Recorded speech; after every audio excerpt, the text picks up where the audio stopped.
Hello dear students, welcome to online class. मैं सुखवंत सिंह। आप कर रहे हैं 10वीं क्लास की पंजाबी की बुक का पाठ तीजा।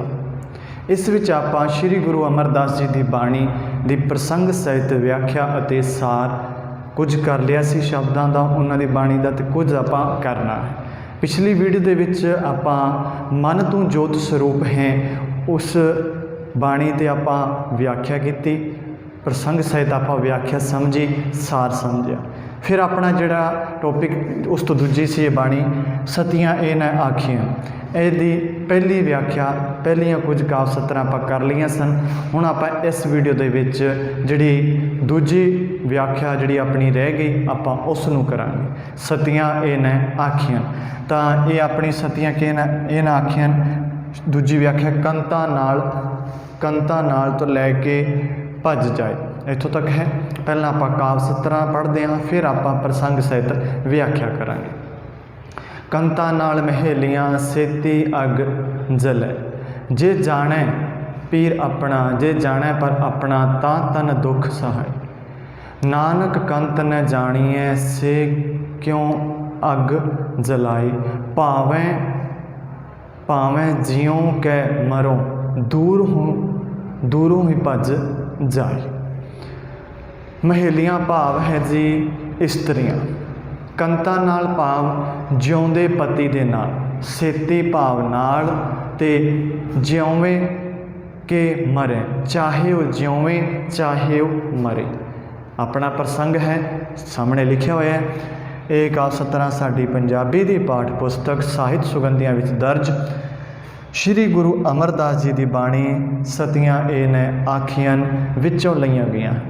इस शब्द विच गुरु साहब ने तत्कालिक जीवन विच प्रचलित सती प्रथा दी रस्म का खंडन करते हुए असल सती दे लक्षण दसे हैं। जिहड़ी असल सती है उस दे लक्षण दसे गए हैं।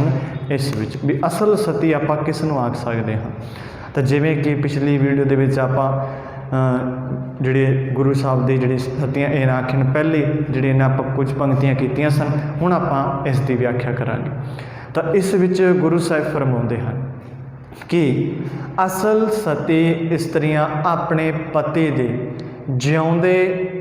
जिउंदियां ही उसकी सेवा करदियां हन, पति नूं अपना समझदियां हन, तां ही वो अपने शरीर उत्ते दुख सहंदियां हन। परंतु जिन्हां ने पति नूं पति करके नहीं जानिया, वो क्यों दुख सहन, वो लोड़ वेले नेड़े नहीं टुकदियां, भावें पति सुखी होवे भावें पति दुखी होवे। भावें पति सुखी होवे तो चाहे पति दुखी होवे, वो नेड़े नहीं टुकदियां, नेड़े नहीं आउंदियां, जिहड़ियां कि जिन्हां ने अपने पति नूं पति करके नहीं समझिया। तो दूजी व्याख्या सिर्फ इन्नी है। गुरु साहब फरमाउंदे हन कि असल जिहड़ी वास्तविक सती इस्त्री किहनूं कहने आ, जदों दा पति जिउंदा हुंदा है, जदों दा पति जिउंदा हुंदा उदों उसदी सेवा करदी है। उहदा सेवा करना उहदा धर्म है, उद्यम दे नाल सेवा करदी है। वो अपना उसनों पति नूं अपना समझदी है, पति वो समझदी है पति मेरा है, मेरी जिम्मेवारी है इन्हां दी सेवा करनी, तां ही तां वो अपने शरीर उत्ते दुख सहंदी है। परंतु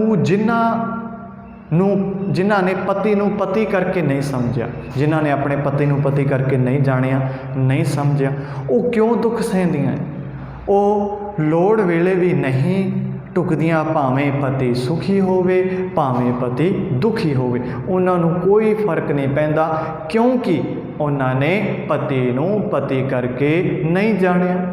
तो इसी अपनी व्याख्या। हुण गल करते हाँ सार दी। तो सतियाँ ए ने आखियां जिहड़ा शब्द बाणी का सार अपने शब्द लिखना है। प्रश्न लिखो, सतियाँ ए ने आखियां शब्द का जे बाणी कह सकते हो दा सार अपने शब्दों में लिखना है। ये बाणी सतियाँ ए ने आखियां, ये बाणी श्री गुरु अमरदास जी की बाणी है। इस विच गुरु साहब ने समाज में प्रचलित सती प्रथा का खंडन करते हुए असल सती दे लक्षण दसे हैं। असल सती आप किस नूं मानते हाँ, किस नूं कह सकते हाँ, ਤਾਂ ਗੁਰੂ ਜੀ ਨੇ ਦੱਸਿਆ ਕਿ ਅਸਲ ਸਤੀ ਉਹਨਾਂ ਇਸਤਰੀਆਂ ਨੂੰ ਕਿਹਾ ਜਾਂਦਾ ਹੈ। ਸਤੀਆਂ ਇਸਤਰੀਆਂ ਨੂੰ ਉਸ ਨੂੰ ਨਹੀਂ ਕਿਹਾ ਜਾ ਸਕਦਾ ਜੋ ਆਪਣੇ ਪਤੀ ਦੇ ਲਾਸ਼ ਨਾਲ ਸੜ ਜਾਂਦੀਆਂ, ਲੋਥ ਨਾਲ ਸੜ ਜਾਂਦੀਆਂ ਹਨ। ਅਸਲ ਸਤੀ ਇਸਤਰੀ ਉਹਨਾਂ ਨੂੰ ਨਹੀਂ ਕਿਹਾ ਜਾ ਸਕਦਾ ਜੋ ਆਪਣੇ ਪਤੀ ਦੀ ਲੋਥ ਜਾਂ ਲਾਸ਼ ਦੇ ਨਾਲ ਸੜ ਜਾਂਦੀਆਂ ਹਨ। ਅਸਲ ਸਤੀ ਉਹਨਾਂ ਨੂੰ ਸਮਝਣਾ ਚਾਹੀਦਾ ਹੈ ਜੋ ਆਪਣੇ ਪਤੀ ਦੀ ਲੋਥ, ਜਿਹੜੀ ਪਤੀ ਦੇ ਮੌਤ ਪਿੱਛੋਂ ਵਿਛੋੜੇ ਦੀ ਸੱਟ ਨਾਲ ਮਰਦੀਆਂ ਹਨ, ਵਿਛੋੜੇ ਨਾਲ ਮਰਦੀਆਂ ਹਨ, ਉਹਨਾਂ ਨੂੰ ਸਤੀ ਕਿਹਾ ਜਾਂਦਾ ਹੈ। ਜੇ ਸੱਚੇ ਆਚਰਣ ਨਾਲ ਰੂਪੀ ਸਬਰ ਸੰਤੋਖ ਗ੍ਰਹਿਣ ਕਰਕੇ ਪਤੀ ਬ੍ਰਤਾ ਧਰਮ ਤੇ ਦ੍ਰਿੜ ਰਹਿੰਦੀਆਂ ਹਨ, ਉਹਨਾਂ ਨੂੰ ਅਸਲ ਸਤੀ ਕਹਿਣਾ ਚਾਹੀਦਾ ਹੈ। ਜੋ ਆਪਣੇ ਪਤੀ ਦੀ ਸੇਵਾ ਕਰਦੀਆਂ ਹਨ ਅਤੇ ਇਸ ਨੂੰ ਉਦਮ ਦੇ ਨਾਲ ਧਰਮ ਨੂੰ ਚੇਤੇ ਰੱਖਦੀਆਂ, ਉਦਮ ਨਾਲ ਆਪਣਾ ਇਹ ਧਰਮ ਹੈ ਚੇਤੇ ਰੱਖਦੀਆਂ, ਯਾਦ ਰੱਖਦੀਆਂ। ਗੁਰੂ ਸਾਹਿਬ ਫਰਮਾਉਂਦੇ ਹਨ ਕਿ ਅਸਲ ਸਤੀ ਇਸਤਰੀਆਂ ਆਪਣੇ ਪਤੀ ਦੇ ਜਿਉਂਦੇ ਹੀ ਉਸ ਦੀ ਸੇਵਾ ਕਰਦੀਆਂ ਹਨ, ਪਤੀ ਨੂੰ ਆਪਣਾ ਸਮਝਦੀਆਂ ਹਨ, ਤਾਂ ਹੀ ਆਪਣੇ ਸਰੀਰ ਉੱਤੇ ਦੁੱਖ ਸਹਿੰਦੀਆਂ ਹਨ। ਪਰੰਤੂ ਜਿਨ੍ਹਾਂ ਨੇ ਆਪਣੇ ਪਤੀ ਨੂੰ ਪਤੀ ਕਰਕੇ ਨਹੀਂ ਸਮਝਿਆ, ਉਹ ਦੁੱਖ ਕਿਉਂ ਸਹਿਣ? ਉਹ ਲੋੜ ਵੇਲੇ ਵੀ ਨੇੜੇ ਨਹੀਂ ਢੁਕਦੀਆਂ, ਨੇੜੇ ਨਹੀਂ ਖੜਦੀਆਂ, ਉਹ ਦੂਰ ਹੀ ਭੱਜ ਜਾਂਦੀਆਂ ਹਨ। ਜਦੋਂ ਲੋੜ ਸੀ ਉਦੋਂ ਨਹੀਂ ਆਏ, ਉਹਨਾਂ ਨੇ ਕੀ ਹੋਣਾ? ਪਤੀ ਚਾਹੇ ਸੁਖੀ ਹੋਵੇ ਚਾਹੇ ਪਤੀ ਦੁਖੀ ਹੋਵੇ, ਉਹਨਾਂ ਨੂੰ ਕੋਈ ਮਤਲਬ ਨਹੀਂ। ਜਦੋਂ ਇਹੋ ਜਿਹੀਆਂ ਔਰਤਾਂ ਨੂੰ ਪਤੀ ਦੀ ਲਾਸ਼ ਨਾਲ ਸਾੜਨਾ ਸਤੀ ਨਹੀਂ ਆਖਿਆ ਜਾ ਸਕਦਾ। ਤਾਂ ਇਹ ਸੀ ਆਪਣਾ ਦੂਜੀ ਬਾਣੀ ਸਤੀਆਂ ਇਹ ਨੇ ਆਖੀਆਂ। ਇਹਦੀ ਆਪਾਂ ਪ੍ਰਸੰਗ ਸਹਿਤ ਵਿਆਖਿਆ ਕੀਤੀ। ਉਮੀਦ ਹੈ ਤੁਹਾਨੂੰ ਇਹ ਸਮਝ ਆਈ ਹੋਊਗੀ। ਅਗਲੇ ਜਿਹੜੇ ਸ਼ਬਦ ਹੈ ਉਹਨਾਂ 'ਤੇ ਚਰਚਾ ਕਰਦੇ ਹਾਂ। ਜਗਤ ਜਲੰਦਾ ਰੱਖ ਲੈ। ਆਪਣੇ ਦੋ ਬਾਣੀਆਂ 'ਤੇ ਗੁਰੂ ਸਾਹਿਬ ਦੇ ਦੋ ਸ਼ਬਦਾਂ 'ਤੇ ਵਿਸਥਾਰ ਪੂਰਵਕ ਆਪਾਂ ਚਰਚਾ ਕਰ ਲਈ ਹੈ। ਹੁਣ ਆਪਾਂ ਕਰਨ ਜਾ ਰਹੇ ਹਾਂ ਤੀਜਾ ਸ਼ਬਦ, ਜਗਤ ਜਲੰਦਾ ਰੱਖ ਲੈ ਆਪਣੀ ਕਿਰਪਾ ਧਾਰ। ਜਗਤ ਜਲੰਦਾ ਰੱਖ ਲੈ। ਜਗਤ ਜਲੰਦਾ ਰੱਖ ਲੈ।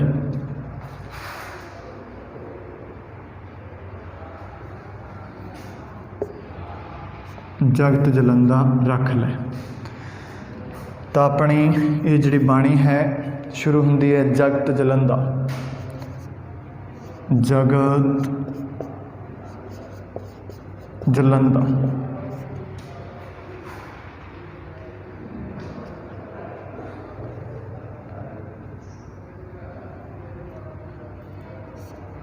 ਤੋਂ ਲੈ ਕੇ ਬਖਸ਼ਣਹਾਰ।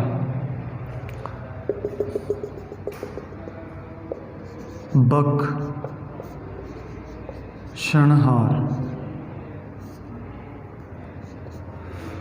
ਬਖਸ਼ਣਹਾਰ।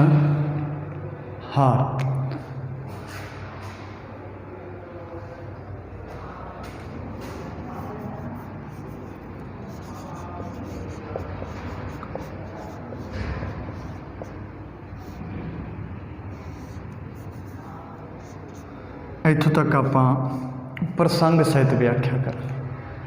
ਜਗਤ ਜਲੰਦਾ ਰੱਖ ਲੈ ਆਪਣੀ ਕਿਰਪਾ ਧਾਰ। ਜਿਤ ਦੁਆਰੇ ਉਬਰੈ ਤਿਤ ਲਹੇ ਉਬਾਰ। ਸਤਿਗੁਰ ਸੁਖ ਮਿਲਾਏ ਵਿਖਾਲੀਏ। ਸਤਿਗੁਰ ਸੁਖ ਵਿਖਾਲੀਏ ਸੱਚਾ ਸ਼ਬਦ ਵਿਚਾਰ। ਨਾਨਕ ਅਵਰ ਨ ਸੋਚੇ ਹਰ ਬਿਨ ਬਖਸ਼ਣਹਾਰ। ਹਰੀ ਬਿਨ ਬਖਸ਼ਣਹਾਰ। ਤਾਂ ਪਹਿਲਾਂ ਕਰਾਂਗੇ ਆਪਾਂ ਪ੍ਰਸੰਗ। ਉਸ ਤੋਂ ਪਹਿਲਾਂ ਤੁਹਾਨੂੰ ਜਿਹੜੀ ਆ ਕਾਵਿ ਸਤਰਾਂ ਪੜ੍ਹੀ ਹੈ, ਇਹਨਾਂ ਦੇ ਸ਼ਬਦਾਂ ਦੇ ਅਰਥ। ਜਲੰਦਾ जगत का भाव है संसार, जलंदा का भाव है बुराइयां विच सड़दा, जो कि बुराइयां दे विच सड़ रहा, उभरै, बच सके, तिते उस तरह ही सुख भाव आत्मिक आनंद, विचार भाव विचार के अवर कोई होर सोझे भाव नहीं सुझदा, नहीं सुझदा। तो आप लिखते हैं प्रसंग, प्रसंग ए काव 17 साडे पंजाबी दी पाठ पुस्तक साहित्य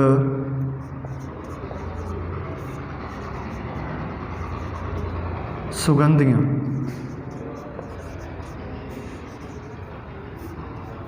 साहित्य सुगंधियाँ विच साहित्य सुगंधियाँ विच दर्ज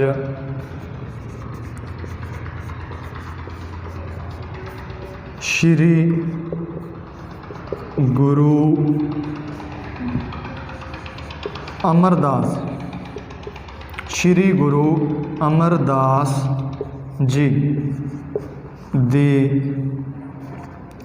बाणी, बाणी का नाम है जगत जलंदा रख लै,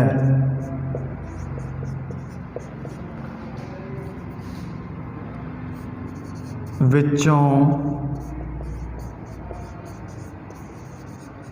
लईयां गईयां हन,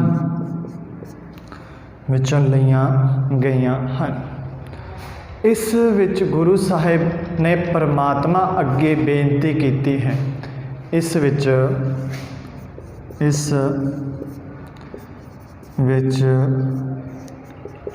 गुरु साहिब ने परमात्मा अगे बेनती कीती है कि बेनती कीती है कि वो विकारां विच सड़ रहे इस संसार नूं जिस भी तरह बचा सकता है बचा लवे। वो विकारां विच सड़ रहे संसार नूं जिस भी तरीके बचा सकता है बचा ले, भी जिस भी तरीके बचा सकता है वो बचा ले। गुरु साहिब ने इस विच फरमाया है कि संसार बुराइयां विच सड़ रहा है, हे परमात्मा तू जिस भी तरीके नाल इनू बचा सकदा है संसार नू तू बचा लै, तू इसनू बचा लै। तो हुण आपां करदे हां व्याख्या। इस बाणी विच गुरु साहिब प्रभु अगे बेनती करते हैं। इस शब्द विच गुरु साहिब परमात्मा अगे प्रभु अगे बेनती करते हैं कि वो विकारां विच सड़ रहे संसार नूं अपनी मेहर करके बचा लवे। जिहड़ा संसार है वो विकारां दे विच सड़ रहा है उन्होंने बचा लवे, जिस भी तरीके नाल बच सकता होवे उस तरीके नाल बचा ले, वो इस नूं बचा लवे। फिर गुरु साहिब आखते हैं कि सदा टिके रहन वाले नाल ये बच सकते हैं। सदा टिਕਿਆ रहने वाला कौन है? उस परमात्मा का नाम। तो गुरु साहिब आखते हैं कि सदा टिके रहने वाले प्रभु की सिफत सलाह वाली बाणी मन विच वसा के जिस मनुख नूं सतगुरु दे ने सिमरन दा आत्मिक आनंद विखा दिता, उसनूं ये समझ आ जाती है कि परमात्मा तो बिना होर कोई बख्शिश करने वाला नीगा, होर कोई परमात्मा तो बिना मेहर करने वाला नीगा, उस परमात्मा तो बिना इस संसार दे विच। तां इस विच गुरु साहब ने दस्सिया, बेनती की कि इस संसार दे विच ये संसार है विकारां नाल सड़ रहा है, इसनूं जिस भी तरीके नाल बचाया जा सके बचा ले। तां बचन का एको ही तरीका है, उस परमात्मा की बंदगी, उस परमात्मा का सिमरन करो, उस परमात्मा को हिरदे च वसाओ, सिमरन करो तो आओ, तां ही आपां ये विकारां तो, जो सड़ रहे विकारां चों बच सकते हैं। तो ये सी अपनी जिहड़ा इस बाणी की व्याख्या। हुण गल करते हैं नाल दी नाल इस शब्द के सार की। बई जगत जलंदा रख लै, बाणी का सार अपने शब्दों में लिखना है। प्रश्न लिखना है, जगत जलंदा रख लै, बाणी का सार अपने शब्दों में लिखो।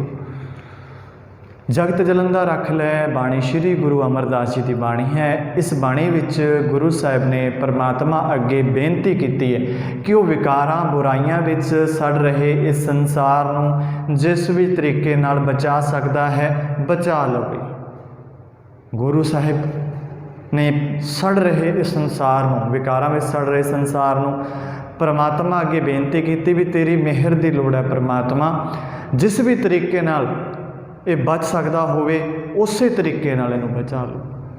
फिर गुरु साहिब आखते हैं कि सदा टिके रहन वाले प्रभु दे नाम सिमरन दी सिफत सलाह, जिसने सदा टिके रहने वाली एक ही चीज़ है, उस प्रभु का नाम, उस प्रभु की भगती सलाह वाली जिहड़ी बाणी है उसनूं मन दे विच वसा लै, मन दे विच वसा लै, तां जो तेरा जिहड़ा जीवन है, आत्मिक अवस्था है, अडोल अवस्था वो स्थिर हो जाए।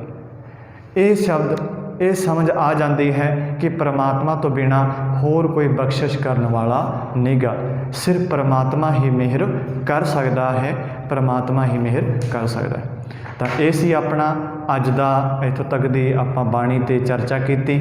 उम्मीद है मैनू तुसी ध्यान नाल सुनिया होगा, इसनूं नोट भी करना है तो समय सिर चैक भी करवाना है, इसलिए ध्यान नाल सुनो, सुनते जाओ तो नाल नाल नोट करते जाओ। अगली बाणी की आपां चर्चा अगले च करांगे, उन्ने समय दे विच तुसीं इहनूं ध्यान नाल समझना, सुनना, नोट करना। धन्यवाद।